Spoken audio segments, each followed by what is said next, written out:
दोस्तों नमस्कार, ये है मार्गदर्शन फॉर सिविल सर्विसेज। मैं अनुराग चौधरी। दोस्तों आज की वीडियो में हम सॉल्व करेंगे समाजशास्त्र से संबंधित महत्वपूर्ण प्रश्नों को। इसमें प्रमुख सामाजिक संस्थाओं के अंतर्गत हम विवाह तथा धर्म से संबंधित महत्वपूर्ण प्रश्नों को कवर करेंगे, जो आपके आगामी परीक्षाओं जैसे पीजीटी परीक्षा, गवर्नमेंट इंटर कॉलेज प्रवक्ता, गवर्नमेंट डिग्री कॉलेज, उच्चतर शिक्षा असिस्टेंट प्रोफेसर, केंद्रीय विद्यालय संगठन और नेट जेआरएफ समाजशास्त्र के लिए बहुत ही उपयोगी हैं। तो आइए शुरू करते हैं आज का वीडियो।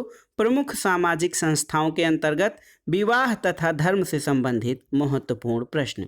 आज की वीडियो का पहला प्रश्न दोस्तों विवाह से संबंधित है। निम्नांकित भारतीय समाजशास्त्रियों में किसने विवाह और परिवार का सघन अध्ययन किया है, आपको बताना है। ऑप्शन है GS. Ghurye, KM. Kapadia, AR. Desai या फिर योगेंद्र सिंह। तो सही उत्तर ऑप्शन बी, के.एम. कपाड़िया। दोस्तों के.एम. कपाड़िया ने भारत में विवाह और परिवार का सघन अध्ययन किया है। उन्होंने भारतवर्ष में विवाह और परिवार यानी marriage and family in India नामक पुस्तक लिखी है। तो याद रखिएगा दोस्तों, के.एम. कपाड़िया ने विवाह और परिवार का सघन अध्ययन किया है। अगला प्रश्न है दोस्तों, ऐसी कौन सी सामाजिक संस्था है जो यौन संबंधों को नियमितता और वैधता प्रदान करते हुए उनसे उत्पन्न संतानों को समाज में उचित स्थान दिलाती है? तो सही उत्तर क्या है? ये है विवाह यानी मैरिज। दोस्तों विवाह एक ऐसी संस्था है जो यौन संबंधों को नियमितता और वैधता प्रदान करती है और साथ ही साथ उससे उत्पन्न संतानों को समाज में उचित स्थान दिलाती है। दोस्तों समाज ने विवाह की संस्था यौन संबंधों को नियमित करने के उद्देश्य से बनाई है। विवाह दो विपरीत लिंगियों का यौन संबंध रखने की स्वीकृति और उत्पन्न संतान को वैधता प्रदान करता है। विवाह मानव समाज की एक सार्वभौमिक और अपरिहार्य संस्था है। विवाह की संस्था आदिम से लेकर आधुनिक तक सभी समाजों में है, परंतु अलग अलग समाजों में इसकी प्रकृति और स्वरूप भिन्न है, क्योंकि सभी समाजों में सांस्कृतिक भिन्नता पाई जाती है। अगला प्रश्न है दोस्तों, निम्नलिखित में से किस विद्वान ने 250 समाजों का अध्ययन करके विवाह के उद्देश्य को स्पष्ट किया है? ऑप्शंस हैं आपके वेस्टरमार्क, लोवी, मर्डाक या ब्रजेस। तो सही उत्तर है ऑप्शन सी, मर्डाक। दोस्तों मर्डाक ने 250 समाजों के अध्ययन के आधार पर विवाह के 3 उद्देश्यों का उल्लेख किया है। एक तो यौन संतुष्टि, दूसरा आर्थिक सहयोग और तीसरा संतानों का सामाजिकरण और पालन पोषण। तो याद रखिएगा दोस्तों, मर्डाक ने 250 समाजों का अध्ययन करके विवाह के 3 प्रमुख उद्देश्यों को स्पष्ट किया है। इसमें यौन संतुष्टि, आर्थिक सहयोग और संतानों का सामाजिकरण और पालन पोषण शामिल है। अगला प्रश्न है, किसी समाज में विवाह का स्वरूप अंततः किससे निश्चित होता है, आपको बताना है। तो सही उत्तर है जनसंख्या में लिंगों के अनुपात के द्वारा।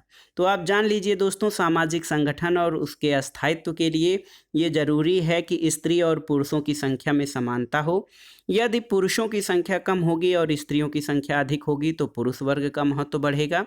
समाज में बहुपत्नी विवाह की पद्धति कार्यशील रहेगी।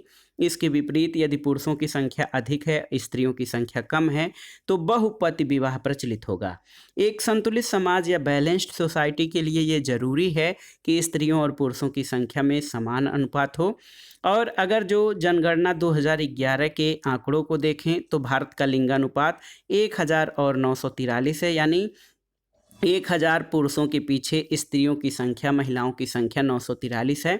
सर्वाधिक लिंगानुपात केरल में 1084 और न्यूनतम हरियाणा में 879 है। उत्तर प्रदेश का लिंगानुपात 1000 और 912 का है। उत्तर प्रदेश में सर्वाधिक लिंगानुपात जौनपुर में 1024 और न्यूनतम गौतम बुद्ध नगर में 851 है। अगला प्रश्न है दोस्तों, किसने विवाह को बच्चों के प्रजनन और रख रखाव हेतु एक समझौता कहा है? मैलिनोवस्की, वेस्टरमार्क, मर्डाक या टाइलर।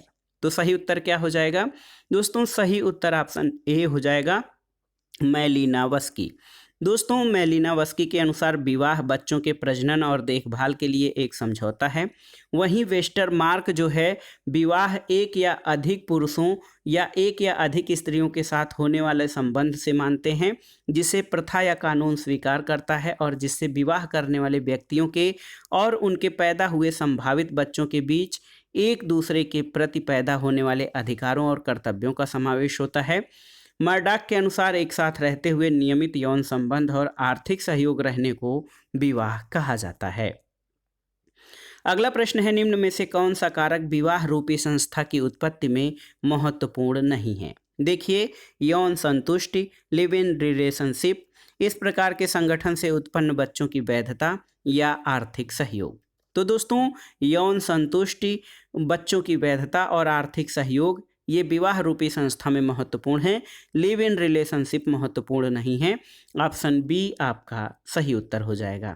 दोस्तों विभिन्न विद्वानों का मानना है कि विवाह रूपी संस्था की उत्पत्ति में यौन संतुष्टि, बच्चों की वैधता और आर्थिक सहयोग महत्वपूर्ण है।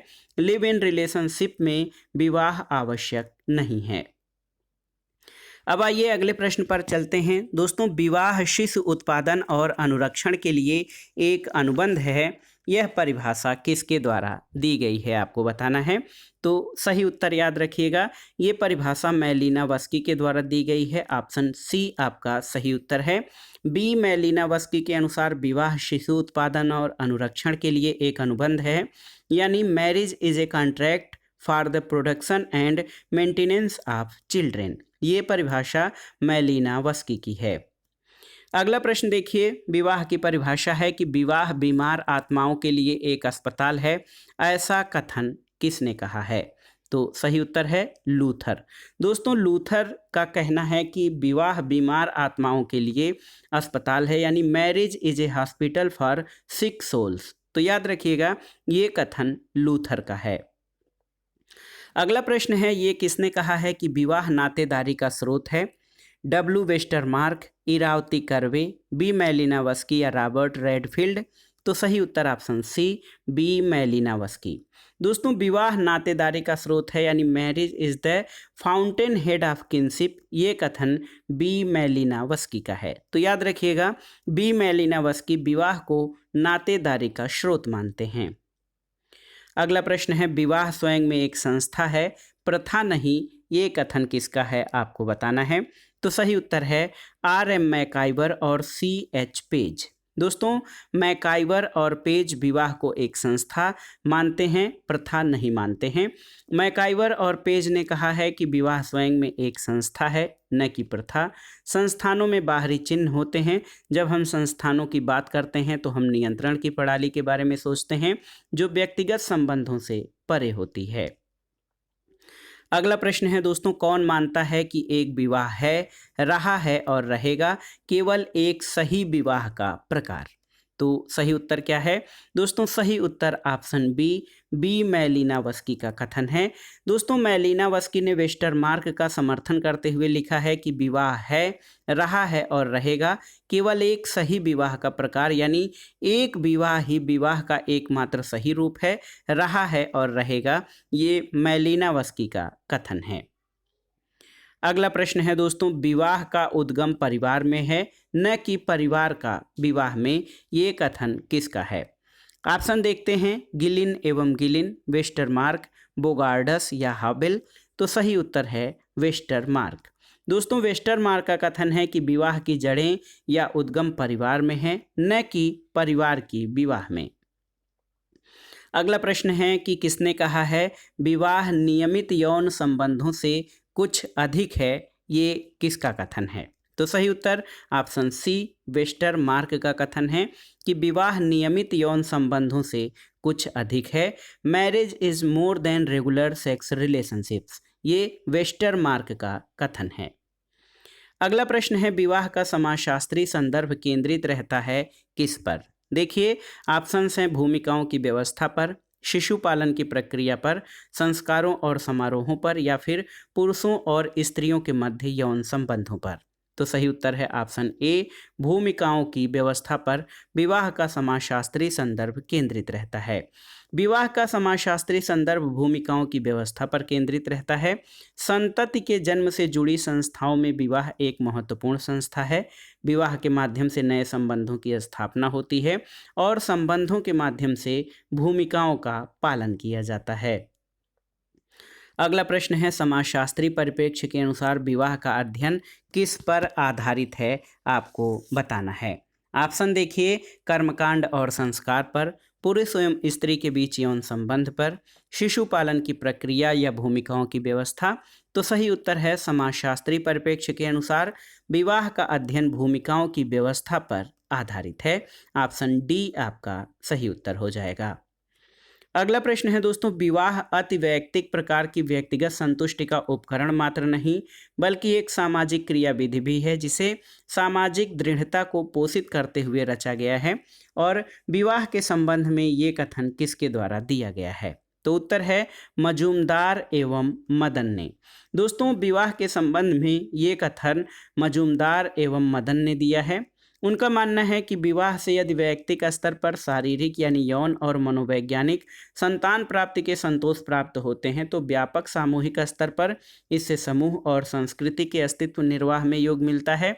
वेस्टरमार्क के अनुसार विवाह एक या अधिक पुरुषों का या एक या अधिक स्त्रियों के साथ होने वाला वह संबंध है जो कि प्रथा या कानून द्वारा स्वीकृत होता है, और इसमें इस संयोग में सम्मिलित होने वाले दोनों पक्षों तथा उनमें उत्पन्न बच्चों के अधिकारों और कर्तव्यों का समावेश होता है।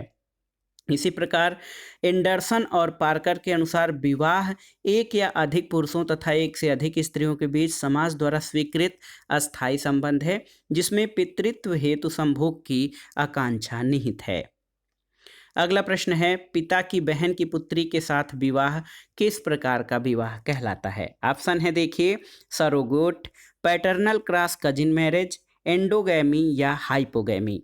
तो सही उत्तर ऑप्शन बी हो जाएगा दोस्तों, पैटर्नल क्रॉस कजिन मैरिज। ये पिता की बहन की पुत्री के साथ विवाह है। दोस्तों, विषम लिंगी सहोदरों को संतान विलिंग सहोदरज या ममेरे फुफेरे भाई बहन कहलाते हैं। एक व्यक्ति की माँ के भाई की संतान तथा पिता की बहन की संतान दोनों इस श्रेणी में आते हैं।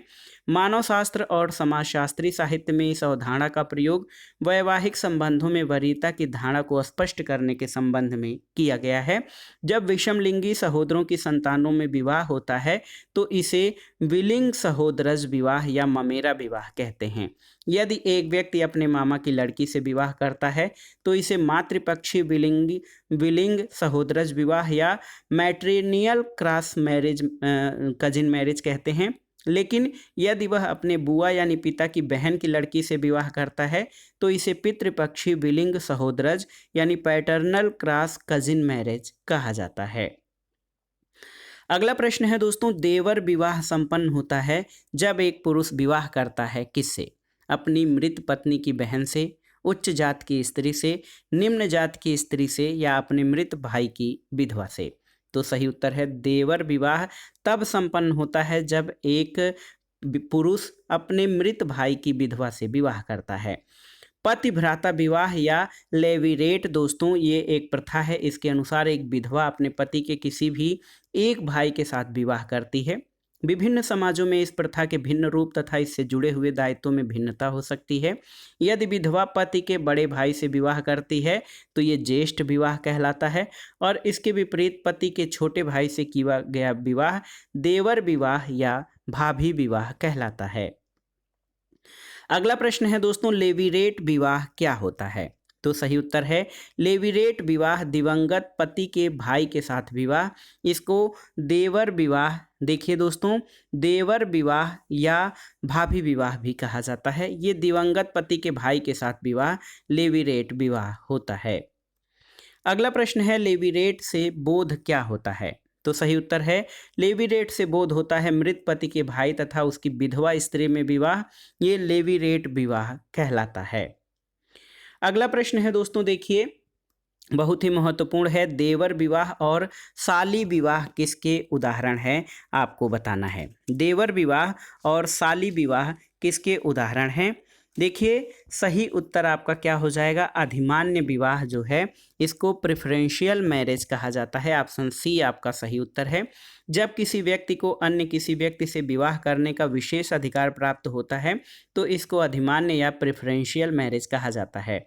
इस प्रकार के विवाह के मामले में या विवाह साथी चुनने के संबंध में कुछ व्यक्तियों को अन्य व्यक्तियों की तुलना में अधिमान्यता या प्रमुखता दी जाती है, जो प्रमुखतः 4 प्रकार के होते हैं: ममेरे फुफेरे भाई बहनों का विवाह, चचेरे मौसेरे भाई बहनों का विवाह, पति भ्राता विवाह और पत्नी भगनी विवाह। जब एक विधवा स्त्री अपने पति के भाई से विवाह करती है तब इसको पति भ्राता विवाह या लेवीरेट विवाह कहते हैं। इसके 2 स्वरूप हैं, देवर विवाह और ज्येष्ठ विवाह। जब एक विधवा स्त्री अपने पति की मृत्यु के बाद मृत पति के छोटे भाई से विवाह करती है तो वो देवर विवाह, और जब मृत पति के बड़े भाई से विवाह करती है तो ज्येष्ठ विवाह कहलाता है। पत्नी भगनी विवाह में पुरुष अपनी पत्नी की बहन से विवाह करता है। इस प्रकार के विवाह के 2 रूप हैं, सीमित शाली विवाह और समकालीन शाली विवाह। सीमित शाली विवाह में पत्नी की मृत्यु के पश्चात ही शाली से विवाह किया जाता है, जबकि समकालीन शाली विवाह में पुरुष एक परिवार की सबसे बड़ी बहन के साथ विवाह करता है और उस स्त्री की अन्य सारी बहनें अपने आप उस पुरुष की पत्नियां बन जाती हैं। अगला प्रश्न है, सोरोगेट विवाह क्या होता है, आपको बताना है। तो सही उत्तर है, जब मृत पत्नी की बहन तथा विधुर पुरुष के बीच विवाह होता है तो उसको सोरोगेट विवाह कहा जाता है। दोस्तों, लैटिन भाषा में सोरोर का अर्थ बहन होता है। सोरोरेट का जो है सोरोरोट उस प्रथा को कहते हैं जिसके अनुसार पत्नी की मृत्यु पर पति उसकी छोटी बहन से विवाह कर लेता है। तो सही उत्तर है, सोरोरोट विवाह वो होता है जिसमें मृत पत्नी की बहन और विधुर पुरुष के बीच विवाह होता है। अगला प्रश्न है दोस्तों, विवाह का किस प्रकार का स्वरूप विश्व में कहीं नहीं पाया जाता। देखिए, एक विवाह, बहुपति विवाह, बहुपत्नी विवाह या समूह विवाह। तो सही उत्तर है ऑप्शन डी, समूह विवाह। दोस्तों, जब पुरुषों का एक समूह स्त्रियों के एक समूह के साथ विवाह करता है और समस्त पुरुष समस्त स्त्रियों के समान रूप से पति माने जाते हैं तो इसे ग्रुप मैरिज या समूह विवाह कहा जाता है। उद्विकासियों की मान्यता के अनुसार विवाह का यह स्वरूप संभवतः परिवार और समाज की प्रारंभिक अवस्था में कभी विद्यमान रहा होगा। इसके साक्ष्य मानव समाज में कहीं नहीं मिलते हैं। L.H. मॉर्गन और फ्रेडरिक एंजिल्स ने समूह विवाह को परिवार का मूल और प्रारंभिक स्वरूप माना है, लेकिन उत्तर प्रदेश माध्यमिक शिक्षा सेवा चयन बोर्ड ने अपनी प्रारंभिक उत्तर कुंजी में इस प्रश्न का उत्तर विकल्प बी माना था, जबकि संशोधित उत्तर कुंजी में इसको डी माना गया है। अगला प्रश्न है, विवाह का वह स्वरूप जिसमें एक व्यक्ति कई स्त्रियों से विवाह करता है वो कौन सा विवाह कहलाता है। तो सही उत्तर है बहुपत्नी विवाह। दोस्तों, आप जान लीजिए कि विवाह का वह स्वरूप जिसमें एक पुरुष एक समय में एकाधिक स्त्रियों के साथ विवाह कर सकता है और एकाधिक पत्नियां रख सकता है उसको पोलोगैमी या बहुपत्नी विवाह कहते हैं। ऐसे विवाह मुस्लिम देशों, भारत और साधारणतः पूर्वी देशों में पाए जाते हैं। एक स्त्री के एक समय में एकाधिक पति होने की प्रथा बहुपति विवाह कहलाता है। पत्नी एक और पति अनेक की प्रथा भारत में उत्तर प्रदेश के जौनसारी, बाबर क्षेत्र के निवासी और खस लोगों में और दक्षिण भारत के नीलगिरी पर्वत पर निवास करने वाले टोडा जनजाति में पाई गई है। ये दोनों ही पैतृक समाज होते हैं और केरल के मैत्रिक व्यवस्था वाले नायर लोगों में भी बहुपतित्व प्रथा पाई गई है। बहुपत्निक प्रथा की अपेक्षा बहुपतिक प्रथा कम प्रचलित है। बहुपति विवाह का एक विशिष्ट रूप भातृक बहुपतित्व के रूप में जाना जाता है, जिसमें एक स्त्री से विवाह करने वाले सभी व्यक्ति आपस में भाई होते हैं। पांडवों का द्रौपदी के साथ विवाह इसी श्रेणी में आता है और अभातृक बहुपतित्व में एक स्त्री के सभी पतियों का आपस में भाई होना आवश्यक नहीं होता है। कभी कभी एक गांव के कुछ व्यक्ति मिलकर जब किसी स्त्री का वरण करके लाते हैं तब यह अभातृक बहुपति विवाह कहलाता है। अभातृक बहुपतित्व प्रथा में पति के भ्राताओं के अतिरिक्त अन्य लोग भी स्त्री के पति हो सकते हैं। अगला प्रश्न है दोस्तों, भारत के जौनसार बाबर की खस जनजाति में किस प्रकार की विवाह पद्धति प्रचलित है, आपको बताना है। देखिए, सही उत्तर है बहुपत या बहुपतित्व विवाह जो है जौनसारी और टोडा जनजातियों में प्रचलित है। ऑप्शन सी आपका सही उत्तर है। अगला प्रश्न है दोस्तों, बहुपत विवाह का अर्थ क्या होता है, आपको बताना है। तो सही उत्तर है बहुपत विवाह का अर्थ होता है जब एक स्त्री एक समय में एक से अधिक पुरुषों से विवाह करती है तो ऐसे विवाह को बहुपत विवाह कहा जाता है। अगला प्रश्न है, जब एक स्त्री के एक समय में एक से अधिक पति हों तो उसे क्या कहते हैं? तो सही उत्तर है बहुपति विवाह। और जब किसी पुरुष के एक समय में एक से अधिक पत्नी हो तो उसको बहुपत्नी विवाह कहा जाता है। अगला प्रश्न है, द्रौपदी का पांडवों से विवाह किसका उदाहरण है? तो सही उत्तर है दोस्तों, द्रौपदी का पांडवों से विवाह भातृक बहुपति का उदाहरण है। ऑप्शन बी आपका सही उत्तर है। अगला प्रश्न है दोस्तों, उत्तर प्रदेश के बुलंदशहर जिले के गुर्जरों में प्रचलित बहुपति विवाह का अध्ययन किसने किया है? तो सही उत्तर है विलियम क्रूक। देखिए ऑप्शन डी विलियम क्रूक आपका सही उत्तर है। विलियम क्रूक ने अपनी पुस्तक the tribes and caste of north western India में उत्तर प्रदेश के बुलंदशहर जिले में गुर्जरों में बहुपति प्रथा का उल्लेख किया है। वहां के शासक से हुई बातचीत के आधार पर क्रूक ने गुर्जर समुदाय के भाइयों के बीच पत्नी साझा का एक उदाहरण दिया। उन्होंने लिखा है कि लड़की का विवाह सामान्यतः सबसे बड़े भाई से होता है जो बूढ़ा न हो और उन दोनों के बच्चे भी उसी के माने जाते हैं, जबकि उसे और भाइयों को ये पता होता था कि वह स्त्री सभी भाइयों के लिए उपलब्ध होती थी। अगला प्रश्न है, नीचे दो कथन दिए गए हैं, कथन और कारण। देखिए कथन है कि निकटाभिगमन निषेध सार्वभौमिक रूप से पाए जाते हैं। कारण है कि निकटाभिगमन निषेध का कारण निकट संबंधियों के बीच यौन संबंधों के लिए प्राकृत अरुचि का होना है। तो इसमें ए सही है और आर गलत है। आप देख सकते हैं ए सही और आर गलत, यानी कथन सही है, कारण सही नहीं है। दोस्तों इंसेक्स टैबू या निकटाभिगमन निषेध लगभग सार्वभौमिक रूप से पाए जाते हैं, जिसके अनुसार निकट संबंधियों में विवाह और यौन संबंध वर्जित है। और देखिए फ्रायड और लेवी स्ट्रास का कहना है कि स्वयं समाज की उत्पत्ति निकटाभिगमन निषेध से हुई है। टेबू पोलिनेशिया, माइक्रोनेशिया और मेलेनेशिया के टाबू शब्द से मिलता जुलता है और संभवतः कैप्टन कुक के जनजातियों के अध्ययन द्वारा इस शब्द ने अंग्रेजी भाषा में प्रवेश किया है। विवाह के बाद आइए महत्वपूर्ण सामाजिक संस्था धर्म के बारे में जो महत्वपूर्ण प्रश्न बन सकते हैं उनसे संबंधित प्रश्नों को देखते हैं। पहला प्रश्न है, धर्म केवल सुनने अथवा मान लेने की चीज नहीं, जब समस्त मन प्राण विश्वास एक हो जाए तब हम उसे धर्म कहते हैं। ये कथन किसका है? तो दोस्तों ये कथन भारत के महान चिंतक और विचारक स्वामी विवेकानंद का है। स्वामी विवेकानंद ने हिंदू धर्म की प्रकृति को और अधिक स्पष्ट करते हुए कहा है कि अन्य धर्मों से भिन्न हिंदू धर्म विभिन्न प्रकार के मतांतरों पर आधारित विश्वास से संबंधित नहीं, वरन हिंदू धर्म प्रत्यक्ष अनुभूति और साक्षात्कार का धर्म है। हिंदू धर्म में आध्यात्मिकता का एक जातीय भाव निहित है, यह अनुभूति की वस्तु है, अपने द्वारा कही गई मनमानी बात, मतवाद अथवा युक्तिमूलक कल्पना नहीं है, चाहे वह कितनी ही सुंदर क्यों न हो।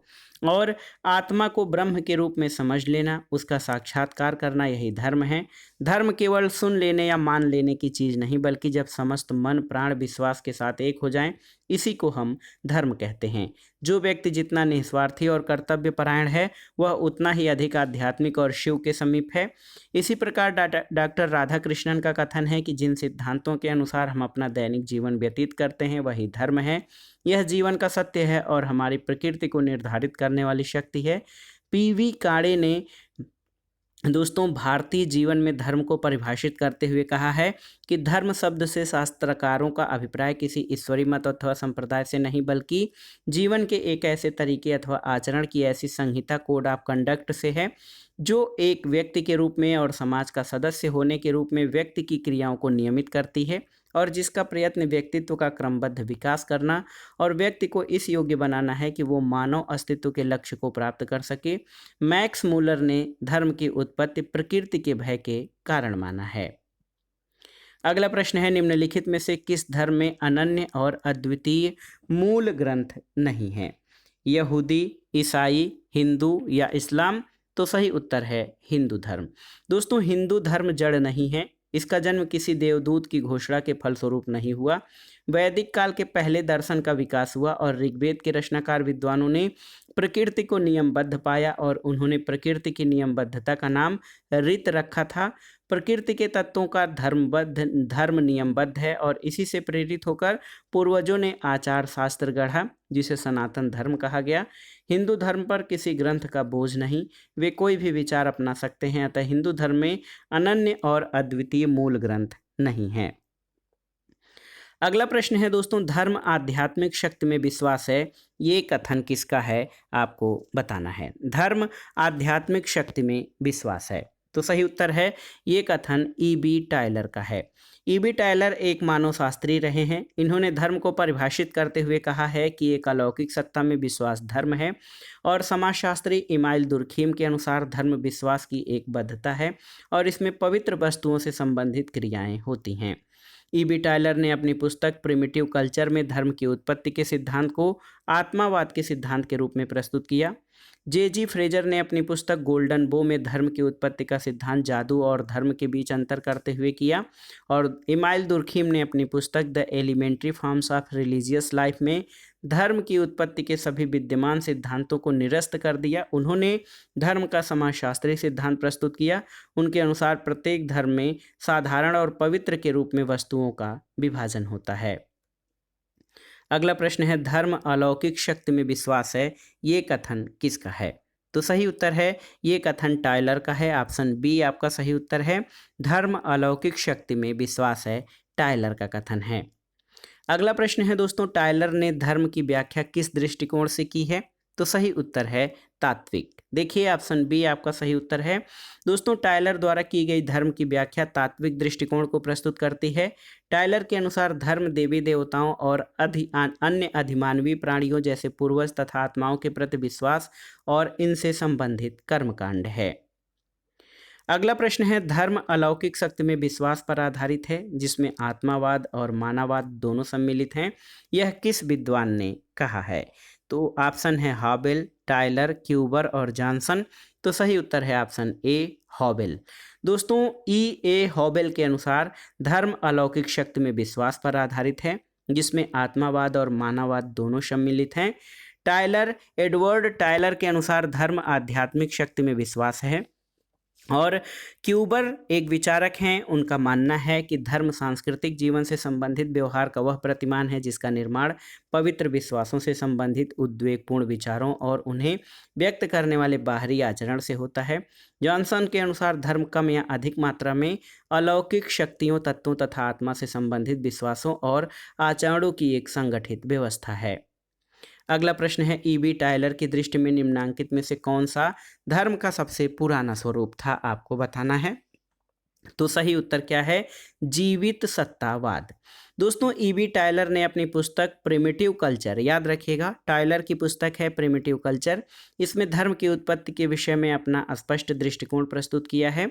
उनका धर्म का सिद्धांत आत्मावाद के सिद्धांत के रूप में जाना जाता है, और इनके सिद्धांत के अनुसार धर्म आत्मा की धारणा से उत्पन्न हुआ है, क्योंकि मृत्यु के बाद आत्मा का देहांतरण होता है और सोने के समय से ये स्वतंत्र आत्माएं शरीर के आत्मा से संपर्क स्थापित करती हैं। उनके अनुसार स्वप्न इसी अंतःक्रिया की अभिव्यक्ति हैं, और ये आदिम धर्म का सबसे पुराना स्वरूप है। इस सिद्धांत को जीववाद के सिद्धांत के रूप में जानते हैं, और मैक्स मूलर ने दोस्तों प्रकृतिवाद का सिद्धांत दिया था। अगला प्रश्न है, मैक्स मूलर का संबंध किससे है, तो सही उत्तर ऑप्शन ए प्रकृतिवाद से मैक्स मूलर का संबंध है। अगला प्रश्न है दोस्तों, धर्म की उत्पत्ति के आत्मावाद का सिद्धांत को किसने प्रस्तुत किया है, तो सही उत्तर है E.B. टायलर ने। दोस्तों, E.B. टायलर ने धर्म की उत्पत्ति के आत्मावाद के सिद्धांत को प्रस्तुत किया है। अगला प्रश्न दोस्तों, सूची 1 का सूची 2 से सुमेलन करना है और दिए गए कोड के आधार पर सही उत्तर का चयन करना है। देखिए, प्रजाति सिद्धांत ये नेस्फील्ड का है। व्यावसायिक सिद्धांत दोस्तों, प्रजाति सिद्धांत जो है ये हट्टन का है, ए का तीसरा। व्यावसायिक सिद्धांत नेस्फील्ड का है। धार्मिक सिद्धांत के प्रवर्तक होकार्ट हैं, और आदिम संस्कृति सिद्धांत ये रिजले का है। तो सही उत्तर क्या हो जाएगा, सही उत्तर आपका हो जाएगा 3, 1, 4 और 2। देखते हैं ऑप्शन सी 3, 1, 4 और 2 आपका सही सुमेलन हो जाएगा। अगला प्रश्न है दोस्तों, टोटम का अर्थ क्या होता है, आपको बताना है। तो सही उत्तर, टोटम का अर्थ एक वस्तु जो जीवित या निर्जीव है किंतु जिसके साथ लोगों का रहस्यमय संबंध पाया जाता है उसको टोटम कहा जाता है। टोटम का अर्थ दोस्तों एक जीवित या निर्जीव वस्तु से होता है जिसका लोगों के साथ रहस्यमय संबंध पाया जाता है। अगला प्रश्न और इस वीडियो का आखिरी प्रश्न है दोस्तों, कौन सा सिद्धांत धर्म की उत्पत्ति से संबंधित नहीं है, आपको बताना है। जीव सत्तावाद, टोटमवाद, प्रकृतिवाद या सामाजिक समझौता। तो देखिए, सामाजिक समझौता या सोशल कॉन्ट्रैक्ट जो सिद्धांत है ये धर्म की उत्पत्ति से संबंधित नहीं है। एनिमिज्म यानी जीव सत्तावाद, टोटमवाद यानी टोटमिज्म और प्रकृतिवाद यानी नेचुरलिज्म ये धर्म की उत्पत्ति के सिद्धांतों से संबंधित हैं। जबकि सामाजिक समझौता सिद्धांत धर्म नहीं राज्य की उत्पत्ति से संबंधित है और हाब्स, लॉक और रूसो को प्रमुख समझौतावादी विचारक या सामाजिक समझौता विचारक माना जाता है।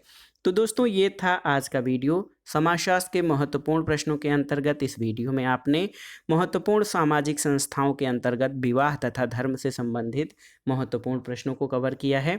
ये प्रश्न आपके आगामी विभिन्न परीक्षाओं के लिए बहुत ही उपयोगी और महत्वपूर्ण हैं। आप इनको तैयार कर लीजिएगा। वीडियो आपको कैसा लगा हमें कमेंट बॉक्स में ज़रूर बताइएगा। वीडियो को लाइक करें, शेयर करें और इस चैनल मार्गदर्शन फॉर सिविल सर्विसेज को सब्सक्राइब करें। वीडियो देखने के लिए धन्यवाद दोस्तों। नमस्कार।